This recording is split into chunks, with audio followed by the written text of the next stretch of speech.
to the Talent Optimization Podcast, the go-to podcast for CEOs and HR professionals wanting to bridge the gap between the strategy and tactical implementation of talent optimization within their organizations. Through interviews, predictive index, and personal experience, your host, Tracy Shirk, helps you discover the facets of talent optimization from both a CEO and HR perspective to truly create the dream team for your organization. Are you ready? Let's get started. Welcome to Talent Optimization. We are chatting today about how do we inspire our individuals to perform. And this could be managers, and so much of this has to do with how we design the teams inside of our organizations. And I have a very special guest today. With me is Jonathan Reynolds from Titus Talent Solutions. And Jonathan, welcome to the show. Hey, Tracy, it's good to be here. Thanks for the invite. Certainly appreciate it. It's always a good time connecting with you. Absolutely. You know, Jonathan, I always think back to when we met and I just crack up. I do have a lot of fun in life. Remind me again what happened. Yes. It was Tracy walked in and felt like an idiot because I couldn't figure out how to get the door open at your corporate offices in downtown Milwaukee. And I'm trying to pull the door open. So I ring the doorbell and you come up and you're like, Tracy, the door was open. And I'm like, all right. Oh my gosh, I nearly just spit my coffee out. That's good memories. Good memories. Oh my gosh. But, you know, like when we think about how we welcome individuals to our organizations or how we inspire them, some of those like missteps become some of those key things where we're like, yeah, remember when you couldn't open a door? And we're like, yep. However, look at how many doors we've opened since then. I had somebody coming in our office one time for an interview in Milwaukee. We're a 100% remote company now, but we still have a training center in Milwaukee, Wisconsin. So I was in there. I was going to be going to a conference that afternoon in Wisconsin, and I was going to be speaking. And I had to iron a shirt. And I was like, I didn't have a shirt with me. And so something had gone wrong, some drama with my shirt. So I went to buy a shirt. I came back and I'm ironing out the creases in our office. And somebody walks in for an interview. And they said, I'm here to meet with Jonathan. And I was like, oh, that's me. And I'm just standing there, just ironing. And they're just like so confused. What is going on? You know? And then this person asked if I wanted, do you want me to iron the shirt for you? Are you struggling there? And I'm like, no, I think this would be it's a different interview if I ask you to iron my shirt. I don't want to go down that road. But it was memorable, and they still work with us now years later. Isn't that fun? So we have somebody that we just brought on, and, she's like, what I so loved about your interview process is that you were real people. It didn't feel stuffy. I'm like, oh, yeah. Okay. Oh, that's so important. I think it's one of the biggest. Somebody asked me that, they said, are you concerned about artificial intelligence taking over the industry? And I'm like, of course, I believe that AI is going to increase over the next decade. And how is it going to have an impact on our business? Yes, it will have an impact on our business, hopefully in a positive way. But at the end of the day, if I responded to this person and said, hey, what if I could tell you there was a technology that would eliminate all of the useless interaction with your spouse or your significant other? We could eliminate all of that and squeeze it down to an entire week. I could have the only interaction you actually have to have is about 15 minutes because I can use technology to do it all. You'd be like, no, I actually want relationship. I'm like created for, interaction. And I'm not going to lose all of that. I think when it comes into the talent space, one of the things we're going to need to do, well, your topic here, how do we inspire people? That human connection is so important because everything is customized down to a single app. Customization of like everything is easy for me. Relationships, sorry, the bad news here, they're difficult and it takes time, but it's the stuff that we're made to do, and figuring out how to work those out and get the most out of relationships, how to give the most in relationships and serving one another, I think is the one of the most fascinating and amazing things, and the biggest opportunity that leaders have in the days ahead when technology is going to replace so much to make us efficient. Yet at the same time, and I say quote efficient, meaning quote unquote efficient for the listeners, that really we need to become masters at human connection. Absolutely. And, Jonathan, one of the things I love about the process that Titus has, so we send a number of our clients to do recruitment because we don't do it, right? But one of the things that I absolutely love is, this idea of what does winning look like and what do you need from your supervisor, right? And right in that interview process, but then building that throughout the entire kind of life cycle of an employee, because what that culture is and how we inspire individuals and how our managers are inspired, that's something that's very specific to the DNA of that person. And when we can realize what that is and ensure that that's built in, AI can't take that, right? AI can do a lot of things to help us understand what those things are, but they can't take place of like the conversation that we're having right now. But that question of why, like, why are we doing this? Why are we doing this? Why are we doing this? Looking at the different generations in the workforce, some have said, and it's one of those kind of sweeping generations, some have said boomers value, one of their values in the workforce is security. They value this sense of security because they grew up, their parents were in the Great Depression, and so job security is really important. So you see it in recruitment, you see it in hiring. Like, we've got people retire from this company, they've been here for 20 plus years, and you got these Gen Zs and millennials going, what? I'm not staying here for 20 plus years. Are you kidding me? So the value system of boomers is a lot kind of about security, generalization. The Gen X is like significance. I want it to be this thing to be significant, okay? Because they maybe didn't have their parents around as much as they got the helicopter parents, and they really want to be significant in the lives of their kids. Also in work as well, they want things to be significant. And then you've got the millennials, like this whole freedom generation, like back off, get off of me, stop hovering around me, but looking over what I'm doing. Give me freedom. I want free schedules. I want to do work whenever I want to work. And that's been going on for quite a while. And then you got the Gen Zs coming in, like, give me purpose. I want to know what the purpose is of what we're doing. And I think with over half the workforce being millennials and Gen Z, or 2/3 of the workforce, like that sense of purpose is super, super important. Sense of meaning is super, super important, even of significance. Like, why does this matter what we're doing? And I think it really ties into recognizing work has changed dramatically, the way we work, the world of work, and how people are motivated. They're going to choose the companies that actually kind of scratch this itch of purpose, meaning, significance. Why does this matter? Why do we do what we do?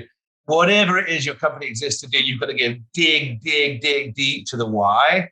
Yeah. Why are we doing this? And why is this good for the world or people around us? Not just for shareholder returns, but like why, and helping your people see that. But anyway, I find this world super fascinating, this world of work. And it is, because that why is really important, but then also knowing not only why am I doing it, but hey, at the end of the day, what impact am I having within this, right? Sometimes that impact is, I know that I made something easier for my supervisor. Sometimes that impact is knowing, hey, I made our organization or the city that we're in really attractive to tourists. And that means that our city is going to thrive. That's my why. And I did that through the pictures that I took, or the blog posts that I put on social media, or the fact that we just closed a whole entire hotel block. I was just working with a visitor convention bureau. Can you tell? So like whatever that is, those things are really important, but you have to make sure that they're aligned between what the organization needs and what the individual needs. Totally. I think tying all that together is so important. You're right. And that's, well, you mentioned it. I think when we're in recruitment, and it's a lot of what Titus Talent Strategies does, we help companies with their hiring. And thank you for that, by the way. Here you go. You're welcome. I know your reasoning was earlier, you said we refer clients to you because we don't do it. I was hoping that it was because we're amazing, but it's just... Well, you are, and we're amazing at what we do too, right? But it's like, you are amazing. And that's why I partner, because we have such an amazing... We have the same reasons for what we're doing and the same thought process around it. All right. Yeah. So thanks for trashing me for not telling you you're amazing. Come on, feed the ego. No, I'm kidding. Oh, Tracy. No, I think it's this sense of, why does it matter what I do every single day? When I come to work or I'm working from home, like, why does this actually matter whether I give 80% or 100% or 110%? Why does it matter? It's not just about, especially with the generations now, it's not just like, give me more money. People rarely choose their job because of how much money they make. The percentage of people actually leave their job because they're going to get paid more money, that is not typical. It's certainly not typical for A players anyway. And so why does it matter what I do? And if people can see the meaning and the inspiration and the why behind it, I want to give my everything to this thing. It's kind of like this, it's like in the movie Alice, like at the end of Christmas, the very, very end, it's kind of like, whoa, we did it, another Christmas. And they're like, all right, let's go for next year now. And they're just super excited to start again. Like, wow. Yeah. And they really deeply care about all of these kids that are going to get presents. And you're like, wow, it's amazing. This great picture of inspiration. Let's go again. But I think that's the real story of why it's so important. And so much of it is, who am I doing this with? Who is sitting next to me that we can elevate each other?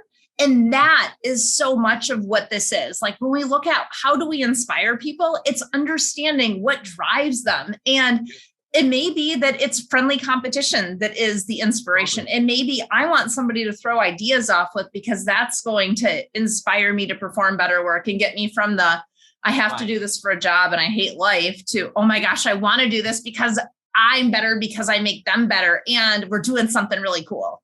Yeah. Great athletes want to be on teams that are winning teams, right? They don't want to pick a losing team like, oh, I want to go in there and turn this thing around, because they recognize it's not just about them. They're on a team. And it's a team of every single person knowing what their position is and what excellence looks like in their position. What is the role that I'm supposed to play on this team? And I'm supposed to do it 100, just say 100%. I'm going to do 100% to my ability. And I'm going to be absolutely amazing. I'm going to practice this move or this role, this position, this run, whatever it is.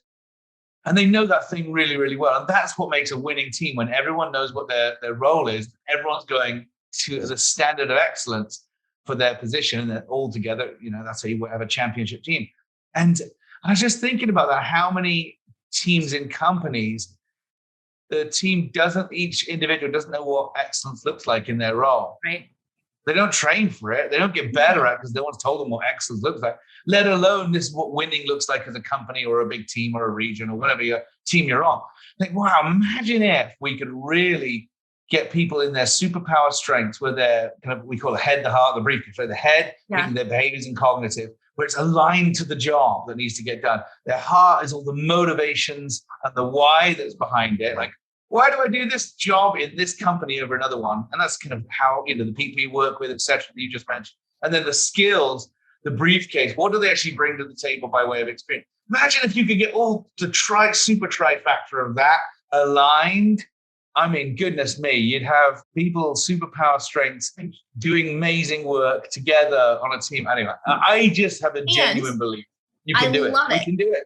And so we've got a boombox sitting here too, right? So we're aligned with this head, heart, briefcase. We've got this boombox thumping, and we're going to turn up every individual's strengths. And because we have the amazing people on the dance floor that all are really good at certain moves, when we turn up the strengths, it means that the thing that you're really good at, Jonathan, is something I'm not. So I no longer have to compensate for that, because that's your strength. Oh, come on. So let's start a company together. No, I'm kidding. So you're in the space of like working and consulting these team dynamics, which is super cool. I love it. Which I guess there's a lot of crossover on what we do. It's what a privilege to be in the people space, right? It is. Well, it's such a privilege. Because we often see things don't go very well because of managers and leaders who don't know how to navigate that. My question back on you. What are some of the biggest pitfalls you see for leaders working with teams that kill inspiration? Yeah. So some of the things that I see with leaders that kill inspiration is that they pay attention to how they need to be led, and they're leading the way they need to be led, versus really paying attention to what do their people need and leading through them. So that's one of those key things that we see. But the other is, what kills it is if they don't want to be there. Like, that's the number one killer, is a manager doesn't want to be there and the organization doesn't recognize them and pull them out. So I heard this is an interesting stat. I heard this the other day, that the average first-time manager in the United States is around the age of 26, 27 years old. That's the average time when somebody has their first direct report. And now the average time that in the United States where people receive their first formal manager training is 41, 42. Yeah. Yeah. I can't believe it. I'm thinking, wow, we're spending billions and billions of dollars in recruiting people. And we're spending billions of dollars in retention, but we're not spending any time in training people how to do this wonderful thing called leadership and management. Right. Like, I mean, does that resonate with what you've seen? Where's the big gap? It is. And it's so funny that you say that, because I'm sitting here going, why didn't I think of the training thing? And I think it's because we are a training company, right? Like, we train organizations in how to set up and build HR departments from the ground up. With that being said, it is linked into that leadership. So, that mission is, we believe every individual has a right and a choice to be fulfilled in their work. And as leaders inside of an organization, we have an obligation to create the container for them to be successful while meeting business outcomes. So when you think about that, that training is so baked in. Every company that we touch has that training baked into it, or we won't touch them. So I love the fact that you said it, because it was a blind spot, because we're doing it every day. Oh, it's amazing. It's amazing. And I think that's so cool. I think as I'm looking ahead, I was talking about engagement yesterday. Somebody said, how would you define engagement? And I was, what is it? Quick, come to me. And I was thinking, like, when people are engaged around a vision, like, vision's got to be there. Like, what are we doing and why are we doing it? That's really, really important. Vision and purpose. But then what is my job? Like, what does the excellence look like for me in my role? I think that's really, really important, that team members know, what am I supposed to be doing? I know the big picture, but what am I supposed to be doing in this project, or with this, my position? Not only that, am I getting feedback? Is there a system in place to give me feedback to let me know how I'm doing? Like, am I doing a good job? Please, somebody tell me. It's really important. And then all of that, do I believe it's going to be there for me in the future? Do I believe I'll be challenged in the future with a job which is going to stretch me and grow me like an athlete in their position? Like, what does excellence look like? But do I have a genuine belief that will still be there for me in the future? Or will I be bored mastering this one thing and that's it? Yep. So it's kind of like, they've got to be able to see growth and trajectory, like challenge today, challenge tomorrow. You're going to believe in me and give me feedback today, and you're going to continue to believe in me and give me feedback tomorrow and helping me grow my career. And I just think, wow, if those things are there, I think people are pretty engaged. They know purpose, they know their job, they know what performance looks like, and they know that there's a future for them, and they got a leader around who's actually going to care enough to develop them. And that distinction between training and coaching, right? So we're going to coach individuals. How are they being to step into that leadership role? And the training is, what are all the things you need in order to do this thing right? But, so that distinction between training and coaching, I think, is so incredibly important as we grow individuals inside of our organizations. So you're using the word coaching rather than managers. Tell me about that. Oh, absolutely.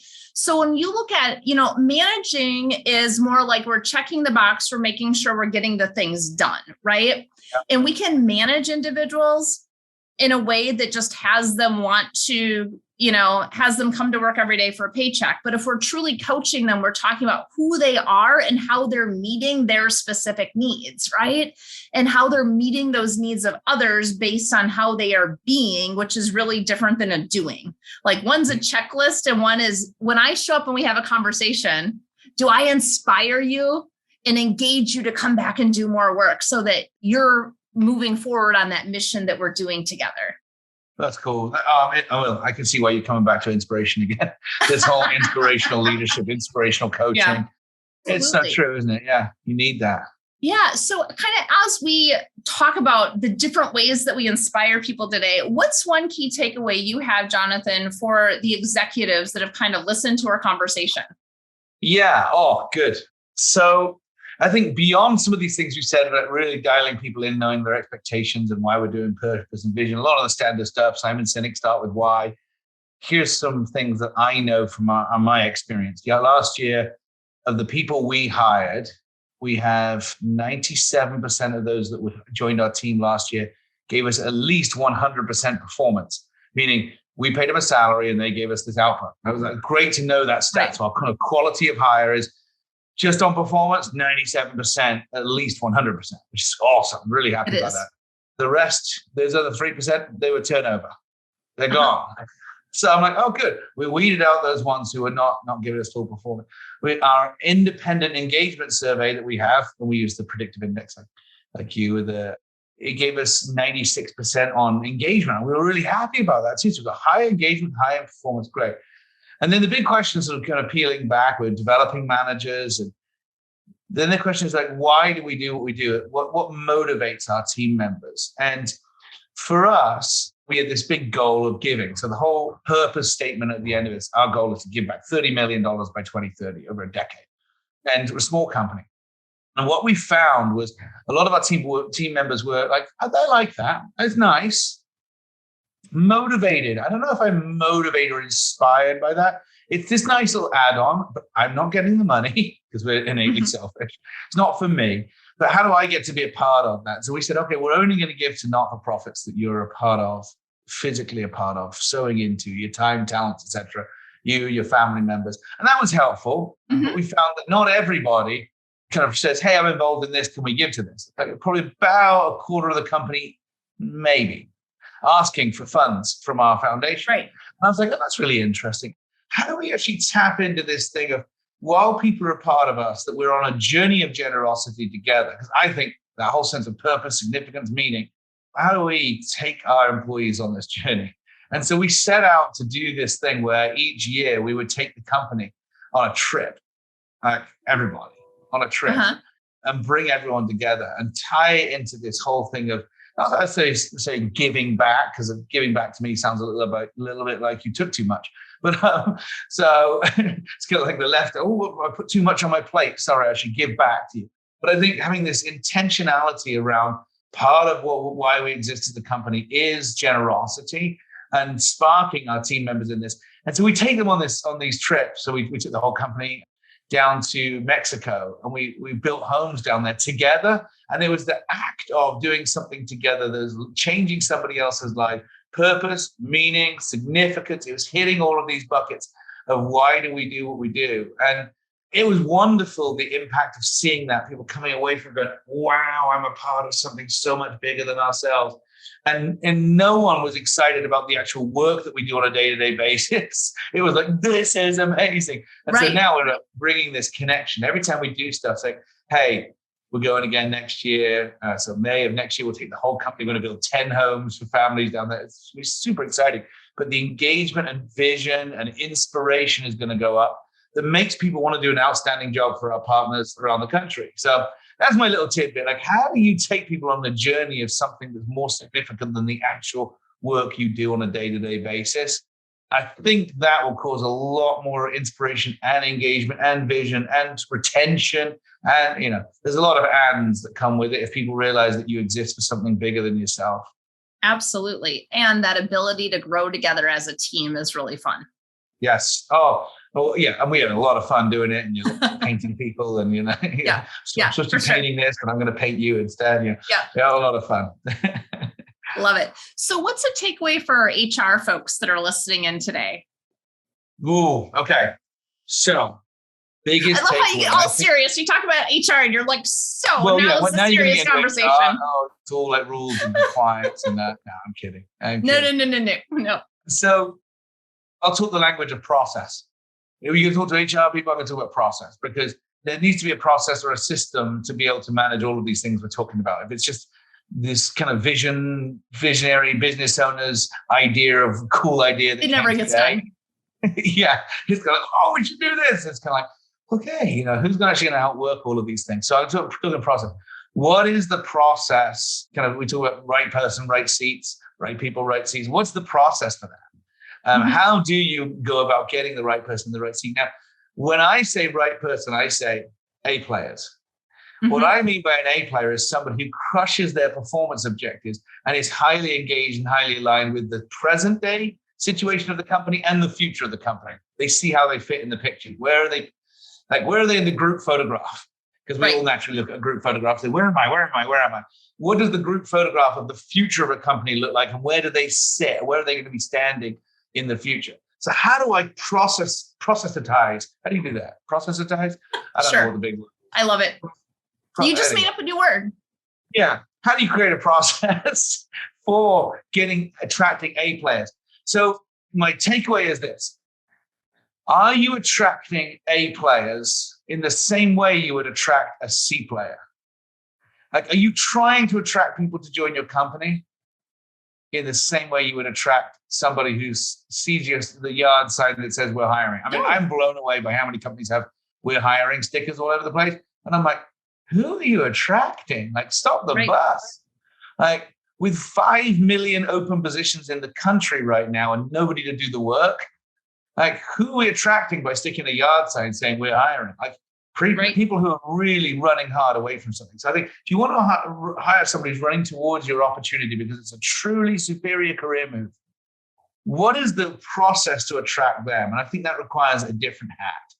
There's so much marketing in that, and you got to go tap them on the shoulder. Totally. I mean, I think I was talking today to a marketing and creative group about, I think the future of hiring is telling story of where the company is going and growing in video. And I was telling this to our own creative team. So we have a creative. I was saying, are you drinking your own Kool-Aid, Jonathan? Self-serving, completely self-serving. So we started doing these things called position insights. So like, you got a critical role you need to hire for. What about, rather than saying we're hiring, what about a job description? What about actually having the hiring leader talking about the position of why it matters? Why it matters to the future of the organization. And it's kind of we need you, kind of like the old military picture. But that sort of storytelling of why the company exists, what it exists for, and why this open position is here and how critical it is. And so we do these things, turn these videos around in 7 days for companies. And then I was like, oh my gosh, forget that. Let's talk about kind of the culture of the company for the future, a culture of development, a culture of belonging, a culture of leadership, as you've just been talking about. Are we having a coaching culture? How do we tell that story to companies, to individuals to attract them? So I think the talent attraction side of human resources, putting a process in place to attract true A players. And what is an A player in your culture? I think that's kind of a real key, because we hear the complaints from so many companies like, where do you find people these days? I'm like, finding them. You don't think they're there. They're there. You just got to cut through. They're there. Yeah. And so much of this is ensuring that HR is on the same page as your executive leaders, that a player is the same definition to the HR leader as to the executive leader, as to the hiring manager. Because so often those things are not aligned. I mean, yeah, very much so. The biggest frustrations our talent acquisition team have when we're working with companies around the country is that disconnect. Now, search is one part of our business, but we won't touch search or recruitment unless all stakeholders who have a vote on the hire are actually at the kickoff. Yep. Because inevitably you go all the way down the road and then somebody goes, final interviews with so-and-so. I'm like, wait, we didn't know they were involved in this. They weren't there from the beginning. They weren't involved. They're like, well, do you know what they're looking for? No. Like, have they read the performance objectives here? Have they read the behavioral requirements or the cognitive requirements for this role? No. I mean, I think they've seen them. I'm like, do you think that they have an opinion in their own head of what they're looking for? Because if they have an opinion, I need to know the opinion before they interview the person. Yeah. Because that's what we're actually matching to. And I think that's where so much time wasting and monetary waste goes out. That you just watch that waste. You watch your waste. Right. What's the WASTE? There's so much wastage in hiring where we haven't got all of the stakeholders involved at the beginning, that's one of the things I love. We speak the same language of predictive index. Is getting those stakeholders involved in one component of the behavior and cognitive. Like, what are the right behaviors and cognitive kind of ramp up speeds and abilities and learning agility? What do we actually need for this role before we get 8 weeks down the road in final interviews? Right. Because then we've just wasted a ton of time and resources to do that. Awesome. Yeah. Jonathan, it is always a pleasure to have a conversation and kind of go back and forth on the things that we are so passionate about, and getting the right people in the right seats based on the definition of who's hiring this inside the organization. And if you've listened today and you're like, I want to know more about predictive index, we do have a link where you can take a free behavioral assessment inside the show notes. And also there is a link to Titus Talent so that you can learn more about their search. And there's so many other things that you do. You've got an MVP thing? I don't know. There's a bunch of stuff you do that all comes together. That's pretty amazing. That's where you can go. Do you like how I just wrapped that up for you? Oh, it was really good. TitusTalent.com, and you'll find us all there. So. Absolutely. Absolutely. So thank you so much for being with us today, and join us next week as we continue our conversations about how do we inspire individuals, especially to move up and through the organization. So we hope you have a great week. Thank you for joining us on this episode of the Talent Optimization Podcast. You'll find more tools and resources for CEOs and HR professionals looking to bridge the strategies versus implementation gap of talent optimization at elevatedtalentconsulting.com. We've also created a free, valuable resource for you to begin bridging the gap called the Talent Optimization Foundation Membership Program. You can access it for free at elevatedtalentconsulting.com/foundation. Be sure to tune in next week for another episode to learn more about talent optimization and creating a dream team for your organization.